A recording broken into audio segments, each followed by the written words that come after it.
আচ্ছা, বাংলাদেশিরা একটা কথা বলতো, সবাইদের জন্য না, কিছু কিছু ইউটিউবারদের জন্য। তোরা কথা বল যে যখন পাকিস্তানিরা তোদের উপর যে অত্যাচার করছিল, তোদের মা বোনেদের যেভাবে রেপ করছিল, তখন তখন তোরা কোথায় ছিলি? তোদের সেই ইমোশন কোথায় ছিল?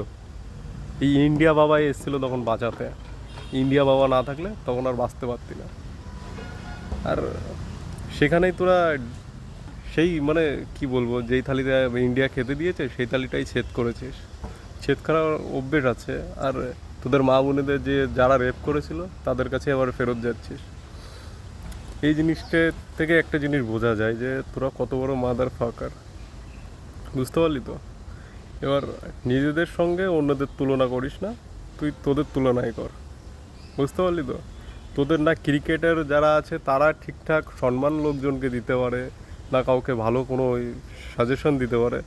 ভাই, তোদেরকে কোনো সাজেশন দেওয়ার মতো কোনো পরিস্থিতিই নেই, ঠিক আছে?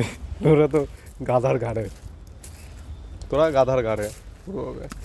আর ইউটিউবাররা কি বলছে, চিটিং করে ম্যাচ জিতেছে। ব্যান চোদ, চিটিং করে না কি করে সেটা ভালো করে দেখি।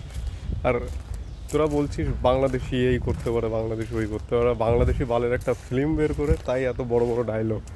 ভাই, আমাদের ওই যে ছোটোখাটো একটা আছে না, কী যেন বলে, ও যত টাকার একটা ফিল্ম বের করে তুই তার পায়ের কাছেও যেতে পারবি না। ওই বনি নাম করে ছেলেটা, তোর পায়ের কাছেও যেতে পারবি না।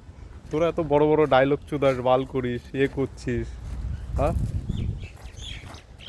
মনির ভাই, বাংলাদেশি को कुछ बोलो ना, बहन चो, बोल दो ना। इसकी माँ की लमानत कहाँ है?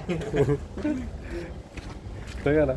सब लोग बांग्लादेशी के ऊपर ऐसे ही बोलते हैं, बांग्लादेशी को बहन चो। বাংলাদেশি কেউ ভালোবাসে না। বাংলাদেশি একটা লুচ্ছচোদা দেশ, সব থেকে লুচ্ছচোদা। স্বার্থ না হয় কোনো কিছু, স্বার্থ ছাড়া কোনো কিছু এরা দেখেই না।